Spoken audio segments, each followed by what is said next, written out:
कहानी लड़कियों के लिए स्कूल बनाने वाली लड़की। छत्तीसगढ़ के एक छोटे से गांव बसेड़ा में जन्मी रुचिका बचपन से ही पढ़ने लिखने में तेज थी।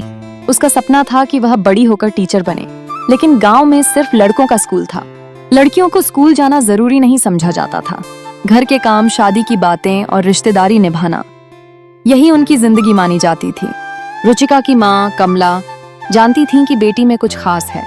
उन्होंने पति और ससुराल वालों की बातों को नजरअंदाज करके रुचिका को पास के शहर के स्कूल में भेजा।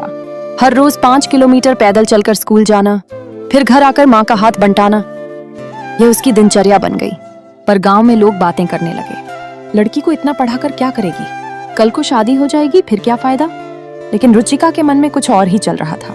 एक दिन स्कूल में उनकी क्लास में एक NGO की टीम आई। उन्होंने बताया कि कैसे भारत के कई गांवों में लड़कियों को अब भी स्कूल जाने का मौका नहीं मिलता। उन्होंने कहा, अगर किसी को बदलाव लाना है तो शुरुआत खुद से करनी होगी।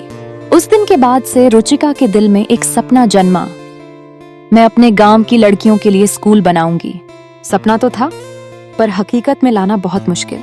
उसके पास ना पैसे थे, ना जमीन, ना ही समाज का समर्थन, पर उसमें जिद थी, जुनून था और सबसे बड़ी बात विश्वास था।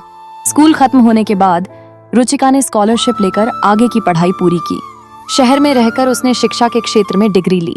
इस दौरान उसने कई NGO, महिला समूह और समाज सेवी संस्थाओं के साथ काम किया। उसने जाना कि सरकार की कई योजनाएं हैं जिनके तहत ग्रामीण इलाकों में स्कूल बनाए जा सकते हैं।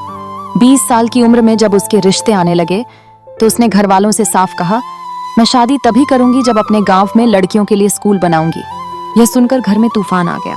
पिता ने नाराज होकर कहा, लड़कियां ऐसे सपने नहीं देखती। रिश्तेदारों ने ताना मारा, इसे तो सर पे बिठा दिया है।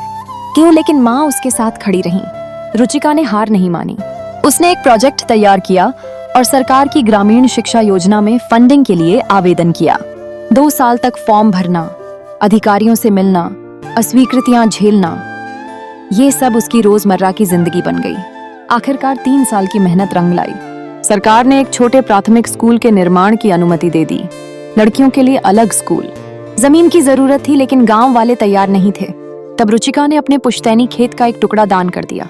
यह खबर पूरे जिले में फैल गई। एक लड़की जिसने खुद कुछ नहीं कमाया था, उसने लड़कियों की शिक्षा के लिए अपनी संपत्ति दे दी। ईंटें रखी गईं, दीवारें उठीं और 1 साल में वह सपना खड़ा हो गया। शक्ति कन्या विद्यालय। गांव की लड़कियां जो पहले घरों में कैद थीं, अब किताबें हाथ में लेकर स्कूल आने लगीं। रुचिका ने शुरुआत में खुद पढ़ाना शुरू किया। धीरे धीरे उसने और महिला शिक्षकों को नियुक्त किया। शक्ति कन्या विद्यालय सिर्फ एक स्कूल नहीं रहा, वह गांव की सोच बदलने वाला केंद्र बन गया। अब लोग अपनी बेटियों को गर्व से स्कूल भेजते। माँ बाप खुद स्कूल आकर पूछते, मैडम हमारी बेटी कैसी पढ़ रही है। रुचिका ने सिर्फ पढ़ाई पर ध्यान नहीं दिया, बल्कि लड़कियों को आत्मरक्षा, स्वास्थ्य और आत्मविश्वास की शिक्षा भी दी। उसने मासिक धर्म पर जागरूकता फैलाई, बाल विवाह के खिलाफ अभियान चलाया और लड़कियों को अपनी पहचान बनाने के लिए प्रेरित किया। एक समय था जब गांव में लड़कियां अपना नाम भी धीरे से बोलती थीं। अब वे मंच पर खड़े होकर भाषण देती, कविताएं पढ़ती और कहती, मैं डॉक्टर बनूंगी, मैं इंजीनियर बनूंगी। कुछ सालों में रुचिका और उसका स्कूल राज्य स्तर पर पहचाना जाने लगा। उसे कई पुरस्कार मिले। मीडिया ने उसकी कहानी को दिखाया, एक लड़की जिसने गांव की किस्मत बदल दी। अब उसकी माँ और पिता भी उसकी तारीफ करते नहीं थकते। पिता कहते, मैं गलत था, बेटियां बोझ नहीं होती, वे रोशनी होती हैं। रुचिका अब सिर्फ अपने गांव के लिए नहीं, आसपास के 10 गांवों के लिए भी शिक्षा योजनाओं पर काम कर रही है। उसने मोबाइल लाइब्रेरी शुरू की, वर्चुअल क्लासेस की शुरुआत की और लड़कों को भी जेंडर समानता की शिक्षा देना शुरू किया।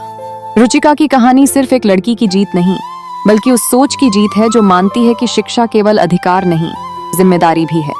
वह कहती है, अगर एक लड़की को पढ़ाया जाए तो एक पूरा समाज शिक्षित होता है।